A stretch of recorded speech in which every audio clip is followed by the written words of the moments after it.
جاءک یوم ولدتہ امہ، جو اللہ کے گھر کا حج کرے، اللہ کے لیے حج کرے، اس میں رفس اور فسق نہ کرے، رفس بےہودگی، فسق نافرمانی کو، تو وہ جب لوٹتا ہے تو اسی طرح گناہوں سے پاک ہوتا ہے جس دن اس کی ماں نے اس کو جنا تھا، اس طرح پہلے دن کے بچے کی طرح پاک ہوتا ہے۔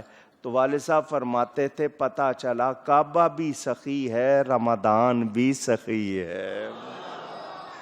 دونوں بخشواتے ہیں یا نہیں؟ پوچھ رہا ہوں۔ رمضان میں بھی گزشتہ کے گناہ معاف اور حج میں بھی گزشتہ کے گناہ معاف۔ تو پتہ چلا رمضان بھی سخی، کعبہ بھی سخی، مگر فرق کیا ہے؟ سخی دو طرح کے ہوتے ہیں، ایک گھر آ کے دیتا ہے، ایک گھر بلا کے دیتا ہے۔ کعبہ مکے بلا کے دیتا ہے، رمضان گھروں میں آ کے دیتا ہے۔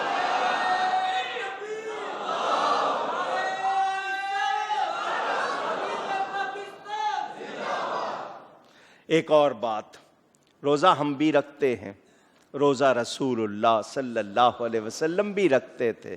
تو گناہ گار کے تو ہوئے گناہ معاف، تو نیکوں کا کیا ہوگا؟ تو نیکوں کا درجہ بلند ہوتا ہے، نیکوں کا درجہ بلند ہوتا ہے، ان کی شان بلند ہوتی ہے، ان کے مرتبے میں اضافہ۔ تو والد صاحب قبلہ رحمۃ اللہ علیہ فرماتے تھے روزہ ہم بھی رکھتے ہیں، روزہ نبی پاک صلی اللہ علیہ وسلم نے بھی رکھا، ہمارے گناہوں کو پاک کرتا ہے، نبی کی شان میں اضافہ ہوتا ہے۔ دیکھو فرق ہے، ان کو اپنے جیسا نہ سمجھ لینا۔ وہ بتاتے تھے جہاز میں بیٹھتے ہیں، کپتان بھی بیٹھتا ہے، مسافر بھی بیٹھتے ہیں، جہاز چلانے والا کپتان بھی بیٹھا ہے اور اونچی مسافر، دونوں کی حیثیت ایک نہیں ہے۔ ہم بیٹھے ہیں جانے کے لیے، وہ بیٹھا ہے پہنچانے کے لیے، ایسا ہی ہے نا؟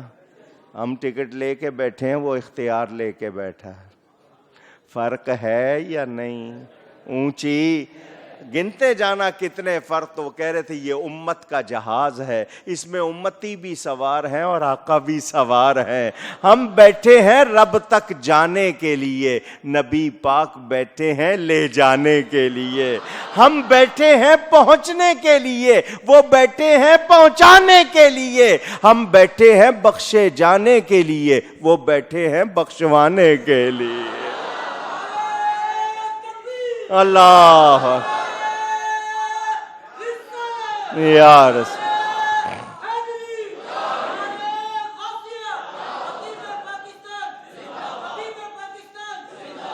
اب ایک سوال میں آپ کو سب کو دے رہا ہوں، خود کو بھی دے رہا ہوں، سوچیں، ثواب اتنا زیادہ بڑھ گیا پھر بھی گناہوں کا شوق کیوں باقی ہے؟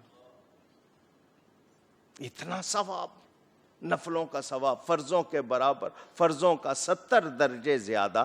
عام دنوں میں جمعہ پڑھتے ہیں ایک جمعہ، رمضان میں ایک جمعہ 70 جمعوں، ثواب 70 جمعوں کا۔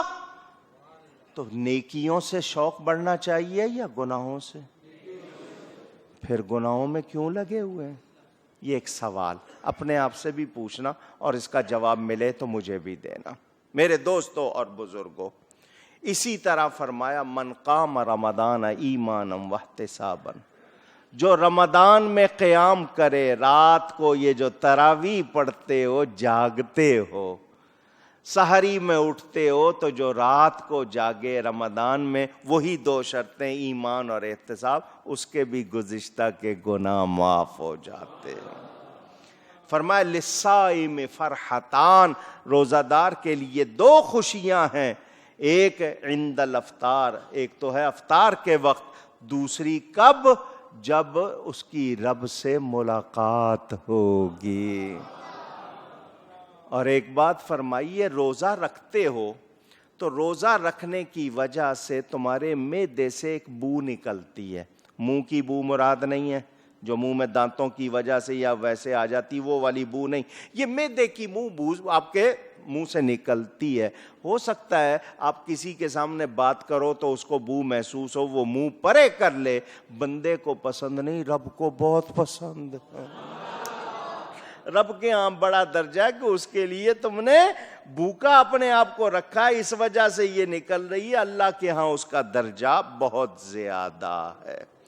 نسائی شریف میں حدیث، حضرت ابو امامہ رضی اللہ تعالیٰ عنہ راوی، ایک شخص آیا، حضور مجھے کوئی ایسا عمل بتا دیں بس میرا بیڑا پار ہو جائے۔ فرمایا روزہ لازم کر لو۔ اس نے پھر پوچھا، فرمایا روزہ لازم کر لو۔ اس نے پھر پوچھا، فرمایا روزہ لازم کر لو۔ میرے دوستوں اور بزرگوں، بیہقی شریف میں حدیث، حضرت ابو سعید خدری رضی اللہ تعالیٰ عنہ روایت فرماتے ہیں، نبی کریم صلی اللہ علیہ وسلم کا ارشاد، جس نے روزہ رکھا اس کی حدود کو پہچانا اور جس سے بچنا تھا بچا، اس کے گزشتہ کے گناہوں کا کفارہ ہو جائے گا۔ مسند احمد میں حدیث پاک موجود، فرمایا روزہ اور قرآن شفاعت کریں گے، دونوں کی شفاعت قبول ہوگی۔ رمضان کہے گا مولا میں تیرے اس بندے کے پاس گیا، اس نے استقبال کیا، احترام کیا، روزہ رکھا۔ قرآن کہے گا یا اللہ اس نے مجھے پڑھا، رات کو بھی سنا، میری قدر کی، دونوں کی شفاعت قبول کی جائے گی۔ میرے دوستوں اور بزرگوں، بیہقی شریف میں روایت موجود، نبی کریم صلی اللہ علیہ وسلم کا ارشاد، روزہ دار کی دعا افطار کے وقت رد نہیں ہوتی، قبول ہوتی ہے، اس کی دعا رد۔ یہاں کچھ لوگوں نے وضاحت کی، کچھ کو نہیں ہوئی وضاحت، کون سی دعا مراد ہے؟ افطار کے وقت افطار سے پہلے کی جانے والی یا افطار کے بعد کی جانے والی؟ تو اس میں جو تحقیق ہے صحیح، جب آپ کھجور کھا لیتے ہیں، پانی یا دودھ یا شربت پی لیتے ہیں، اس کے بعد جو دعا کرتے ہیں وہ دعا مراد ہے۔ آپ افطار سے پہلے دعا کر سکتے ہیں، یعنی افطار کے وقت آپ 10 منٹ پہلے دسترخوان پہ آ کے بیٹھے، شوق میں کھانا سامنے دیکھ رہے ہیں، اس پہ بھی ثواب مل رہا ہے، 10 منٹ بیٹھنے کا بھی ثواب مل رہا ہے۔ بندے ہیں نا، عاجزی ہے، جلدی ملے کھانے کو، آپ اس وقت دعا کرتے رہیں، وہ بھی دعا۔ لیکن یہ جو فرمایا ہے، یہ اس دعا سے مراد افطار کرنے کے بعد کی دعا ضرور کرنی چاہیے۔ حضور نبی کریم صلی اللہ علیہ وسلم کا ارشاد، روزہ ڈھال ہے، روزہ، فرمایا جب تک اس میں سوراخ نہ کیا جائے۔ سوراخ کیسے ہوگا؟ گناہ سے، یعنی روزہ آپ کے اور دوزخ کے درمیان ڈھال بن گیا ہے، اگر آپ نے سوراخ کر دیا تو پھر اس میں کچھ آپ کے لیے حفاظت نہ رہی، تو روزہ رکھو تو اس کی حفاظت بھی کرو۔ بیہقی شریف میں حدیث موجود، حضرت جابر بن عبداللہ رضی اللہ تعالی عنہ فرماتے ہیں، میرے آقا کریم صلی اللہ علیہ وسلم کا ارشاد کہ ماہ رمضان میں میری امت کو 5 باتیں ملیں جو پہلی کسی امت کو نہیں ملی۔ کتنی باتیں سناؤں؟ ایک سنا دیتا ہوں، باقی 4 پھر کبھی صحیح سننی ہے، چلے سناتا ہوں، ایمان سے سنیں۔ فرمایا پہلی بات، پہلی رات اللہ تعالی خاص نظر فرماتا ہے، جس پر نظر ہو گئی اس پر عذاب نہیں ہوگا۔ ایک نمبر 2، منہ کی بو اللہ کے نزدیک مشک سے بہتر۔ کتنی باتیں ہو گئیں؟ تیسری بات، روزہ آپ رکھو، سحری آپ کرو، فرشتے آپ کے لیے استغفار کرتے ہیں۔ کتنی ہو گئیں؟ چوتھی، اللہ جنت کو حکم دیتا ہے، روزے داروں کے لیے تیار ہو جاؤ۔ 4 ہو گئیں۔ 5ویں، اور جس نے پورا مہینہ سستی کی، بدبخت رہا، نماز نہیں، دھیان نہیں، آخری رات وہ بھی سچی توبہ کر لے، وہ بھی بخشا جائے گا۔ اس کا یہ مطلب نہیں کہ سارا مہینہ سستی کر لو کہ آخری رات توبہ کر لوں گا، پتہ نہیں ملنی ہے نہیں ملنی. یہ نہیں ہے کہ آپ اس کے انتظار کرنے لگ جائیں گے بس ٹھیک ہے، نہ، جان بوجھ کے کریں گے تو پھر کوئی خیر نہیں. یہ حدیث شریف ہر سال سناتا ہوں، آپ بھی سنتے ہیں، میں بھی سنتا ہوں، سننی بھی چاہیے. مشکات شریف میں موجود حضرت کعب بن عجرہ رضی اللہ تعالی عنہ، راوی نبی پاک صلی اللہ علیہ وسلم ممبر کے قریب تشریف لائے، پہلی سیڑھی پر قدم رکھا، فرمایا آمین. دوسری سیڑھی پر قدم رکھا، فرمایا آمین. تیسری سیڑھی پر قدم رکھا، فرمایا ان النبی صلی اللہ علیہ وسلم صعد المنبر فقال آمین ثم صعد فقال آمین ثم صعد فقال آمین. خطبہ ارشاد فرمایا. خطبہ ارشاد فرما کر جب آپ نماز پڑھا لی، صحابہ کرام نبی پاک صلی اللہ علیہ وسلم کے وہ دیوانے پروانے شیدائی عرض کرنے لگے، آقا آج آپ نے آمین 3 مرتبہ کہا، پہلے کبھی ایسا نہیں ہوا، اس میں راز کیا ہے؟ فرمایا میں جب ممبر کے قریب ہوا تو جبریل امین میرے پاس آئے. کون؟ یہ کون ہے؟ فرشتوں کے سردار، رسول فرشتے ہیں، نور سے بنے ہوئے، مانتے ہیں جی. وہ آئے میرے پاس اور انہوں نے آ کر کہا بعودہ، دور ہو جائے، برباد ہو جائے، ہلاک ہو جائے وہ شخص جو رمضان کا مہینہ پائے اور اپنی بخشش نہ کروائے. میں نے کہا آمین. جبریل امین دعا کر رہے ہیں، حضور اس پر آمین فرما رہے ہیں. آمین بھی دعا ہے، آمین کہنا بھی قرآن میں ہے نا. حضرت موسیٰ دعا کر رہے تھے، حضرت ہارون آمین کہہ رہے تھے، قد اجیبت دعوتکما، اللہ فرماتا دونوں کی دعا قبول. آمین کا مطلب یا اللہ ایسا ہی کر دے، سو بی اٹ، ایسا ہی ہو. جبریل امین جیسی ہستی دعا کرے اور رسول پاک جیسی ہستی آمین کہے، قبولیت میں کوئی شبہ؟ فرمایا میں نے دوسری سیڑھی پر قدم رکھا، جبریل نے کہا بعودہ، وہ شخص بھی دور ہو جائے، برباد ہو جائے جو اپنے ماں باپ یا دونوں میں سے کسی ایک کا بڑھاپا پائے اور ان کی خدمت کر کے خود کو جنت کے لائق نہ بنائے. حضور فرماتے ہیں میں نے کہا آمین. پہلی سیڑھی پر رمضان، دوسری سیڑھی پر کچھ پیغام پہنچ گیا؟ پوچھ رہا ہوں، پہنچا ہے؟ اور کوئی نیک آدمی دعا کر دے، ہم ڈر جاتے ہیں کہ اس نے دعا کر دی ہے، جس کو آپ اردو میں بد دعا کہہ لیتے ہیں، ہلاکت کی دعا، بربادی کی دعا، جس کو اردو میں بد دعا کہتے ہو، کہ اس نے بد دعا کر دی ہے، نیک آدمی میرا بنے گا کیا؟ اور جبریل امین ہلاکت کی دعا کر رہے ہیں، رسول امین آمین کہہ رہے ہیں. ڈرنا چاہیے یا نہیں؟ ہم پہ تو کوئی اثر ہی نہیں ہے. جو رمضان کا مہینہ پائے اور اپنی بخشش نہ کروائے، جو ماں باپ یا دونوں میں سے ایک کا بڑھاپا کہے، ان کو راضی کر کے ان کی خدمت کر کے اپنے آپ کو جنت کا اہل نہ بنائے، جبریل کہہ رہے ہیں وہ برباد ہو جائے، حضور کہہ رہے ہیں آمین. تیسری بات بھی سن لو. فرمایا جب میں نے تیسری سیڑھی پر قدم رکھا تو جبریل نے کہا بعودہ، وہ بھی برباد ہو جائے، دور ہو جائے.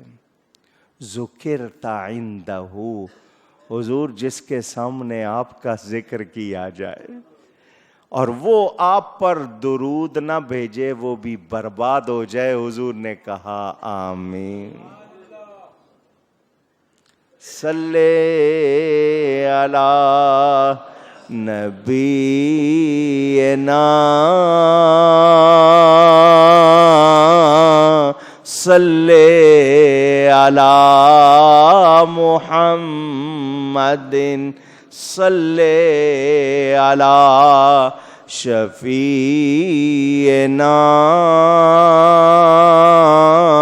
صلی علی محمد صلی اللہ علیہ وسلم.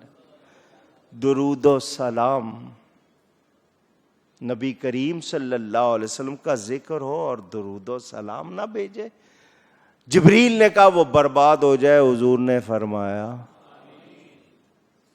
اور جو درود و سلام سے روکتے ہیں کیا حال ہوگا ان کا. سنیو، کثرت سے درود و سلام بھیجا کرو.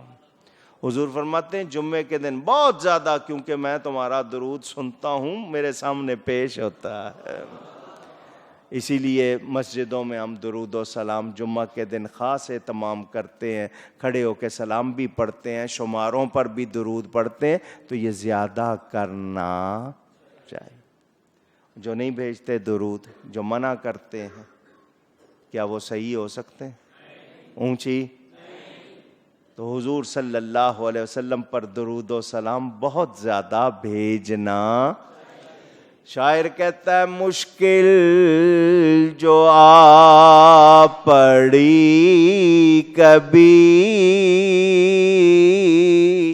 آقا تیرے ہی نام سے ٹلی، کیونکہ مشکل کشا ہے تیرا نام، تجھ پر درود اور سلام صلی علی نبینا صلی علی صلی اللہ علیہ وسلم. بخاری اور مسلم میں روایت موجود، حضرت ابو سعید خدری رضی اللہ تعالی عنہ راوی، فرمان میرے پیارے آقا صلی اللہ علیہ وسلم کا کہ جو بندہ فی سبیل اللہ ایک دن روزہ رکھتا ہے، اللہ تعالیٰ اس ایک دن کے بدلے اس کے چہرے کو آگ سے 70 برس کی مسافت تک دور کر دیتا ہے. بخاری اور مسلم میں متعدد روایات، حضور صلی اللہ علیہ وسلم کا ایک ارشاد اس بہانی میں موجود، فرمایا ہر روز 10 لاکھ کی بخشش، روزانہ 29ویں کی رات پورے مہینے کے برابر دوزخ سے اللہ تعالی آزادی دے گا. میرے دوستوں اور بزرگوں، ابن خزیمہ میں ایک روایت، حضرت ابو مسعود رضی اللہ تعالیٰ عنہ راوی، یہ حدیث سمجھنے کی ہے، اگر تھوڑا سا دھیان دیں گے سمجھ آ جائے گی. فرمایا بندوں کو معلوم ہو جائے رمضان کیا ہے، وہ تمنا کریں سارا سال رمضان رہے. نہ بتاتے ہوئے بتا دیا، ذرا سوچو رمضان کیا ہے. فرمایا بندوں کو پتہ چل جائے نا کیا ہے تو یہ کہیں سارا سال رمضان رہے. رمضان جیسا ماحول کسی اور مہینے ملتا ہے؟ تو پھر اس کی قدر کرنی چاہیے نا. یہ مہینہ رب تعالیٰ کا مہمان، کھانے پینے میں دیکھو برکتیں، مسجدوں میں دیکھو، ماحول میں دیکھو، اپنے اندر دیکھو. رمضان سے بنا ہے رمضان. رمضان کے معنی جلانے، گرم کرنے کے. یہ آپ کے گناہوں کو جلا کے بھسم کر دیتا ہے اور اجلا کر دیتا ہے، باہر بھی اندر بھی آپ کے اجالا ہی اجالا ہو جاتا ہے. میرے دوستوں اور بزرگوں، حضور صلی اللہ علیہ وسلم کا ارشاد، جو جھوٹ اور بیہودہ گوئی نہ چھوڑے، بخاری شریف میں روایت، فرمایا اسے بھوکا رہنے کی ضرورت نہیں ہے. اسے بھوکا رہنے کی، اونچی کہیں، اب روزے کو سمجھو. فرمایا اگر روزے دار سے کوئی لڑنا چاہے تو کہہ دے میں روزے دار ہوں. کیا ہوں میں؟ روزے دار ہوں. میرا روزہ مجھے اجازت نہیں دیتا کہ میں تجھ سے لڑوں، اور تو بھی میرے روزے کا لحاظ کر، یہ لڑنے والی کیفیت، میں اس وقت رب کے ساتھ تعلق جڑا ہوا ہے، میں دنیا کے جھگڑے میں پڑنا چاہتا۔ میرے دوستوں اور بزرگوں سنیں، نبی کریم صلی اللہ علیہ وآلہ وسلم نے اتنی باتیں بتا دیں، حدیثوں کی ایک اور لسٹ ہے پوری، روزے سے اتنے فائدے۔ اگر ایمان والے کو صرف حکم ہی دیا جاتا نا روزے رکھو، اس کو رکھنے چاہیے تھے۔ یہ اتنی مہربانی فرما دی، اتنے ثواب بتا دیے، کیا اس کے بعد بھی ہمیں کوئی سستی کرنی چاہیے؟ نہیں۔ تو مجھے اور آپ کو روزے کی حالت میں کیسا رہنا ہے، کیا کرنا ہے، سنیں۔ بخاری میں، مسند احمد میں، ابو داؤد، ترمذی میں حدیث موجود، میرے پیارے آقا صلی اللہ علیہ وسلم کا ارشاد، جس نے رمضان کے ایک دن کا روزہ، مرض نہیں ہے، بیماری نہیں ہے، کوئی اور شدید قسم کا مسئلہ نہیں ہے، اس کے بغیر چھوڑ دیا، نہ بیمار تھا نہ کوئی اور پریشانی تھی، ایک دن کا روزہ رمضان کا بغیر وجہ کے چھوڑ دیا، تو زمانے بھر کا روزہ اس کی قضا نہیں ہو سکتا اگر رکھ لے۔ یعنی ساری عمر روزہ رکھ کے کہے کہ اس ایک روزے کا بدل ہو جائے تو ہو سکتا؟ یعنی فضیلت رمضان کسی طرح حاصل نہیں کر سکتا۔ جب نہ رکھنے میں اتنا سخت حکم ہے تو توڑ دینے میں کتنا حکم ہوگا؟ سمجھ آ رہی بات؟ اور سنیں میرے دوستوں اور بزرگوں، اسلام کے کڑے کہتے ہیں نا سخت، اور دین کے قواعد 3 ہیں، جو ان میں سے ایک کا ترک کرے وہ کافر، اس کا خون حلال، کلمہ توحید شہادت گواہی دیتے، نماز روزہ، یہ ترک کرنے والا کفر کرتا ہے، نہ اس کا فرض قبول نہ نفل قبول۔ آج جو فیشن میں آ گئے، مرضی ہے یار روزہ رکھو نہ رکھو، سنو، اپنی مرضی نہیں چلے گی، رب کا حکم چلے گا۔ ہاں تم اگر نہیں رکھتے ہو تو یاد رکھنا تم نے رب کی نافرمانی کی ہے، اس کی پکڑ سے ڈرنا۔ اس رمضان کا مذاق اڑانے کی کوشش نہ کرنا، یہ رب کا مہمان ہے۔ کوئی اگر مجبوری ہے اسلام اجازت دیتا ہے، لیکن تمہیں مذاق اڑانے یا اس کی توہین کرنے کی اجازت، اونچی کہہ دیجئے، یاد رکھ۔ رمضان کے کہنے والے کہتے ہیں 5 حرف ہیں، اس میں اشارے، رے سے اشارہ رضا کا، میم سے اشارہ محبت کا، دعات سے اشارہ ضمانت کا، الف سے اشارہ الفت کا، اور نون سے اشارہ نور کا۔ سوچنے والوں کا اپنا اپنا انداز ہے۔ آئیے کچھ مسائل بھی بتا دوں آپ کو۔ ہم سب کو رمضان کے روزوں میں احتیاط کرنی ہے، صحیح روزے۔ روزے کی 5 قسمیں ہیں۔ کتنی؟ ایک ہوتی ہے فرض، جیسے رمضان کے روزے فرض۔ دوسرے ہوتے ہیں واجب۔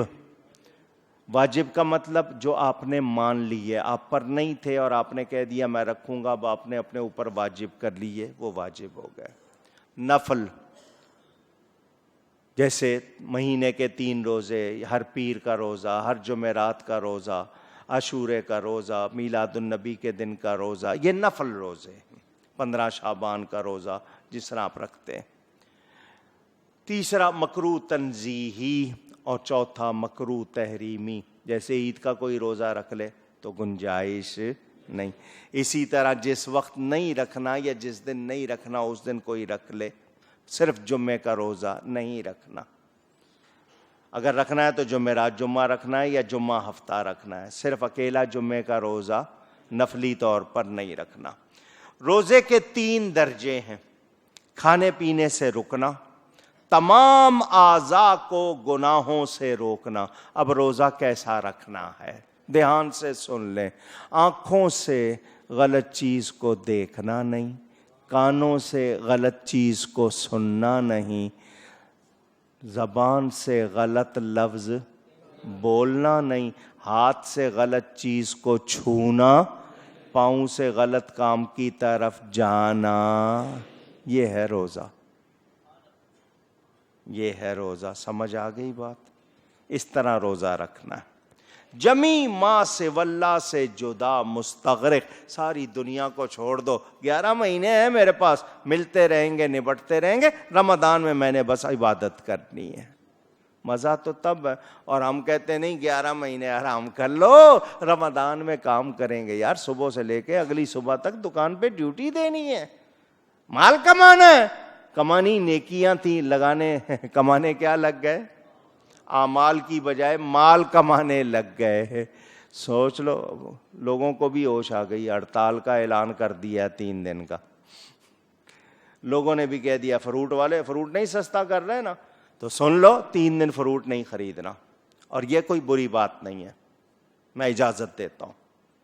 کیوں؟ برائی کو روکنا ہے، غلط چیز کو روکنا ہے۔ یہ نہیں کہ 3 دن کا پہلے سے اسٹاک کر لو۔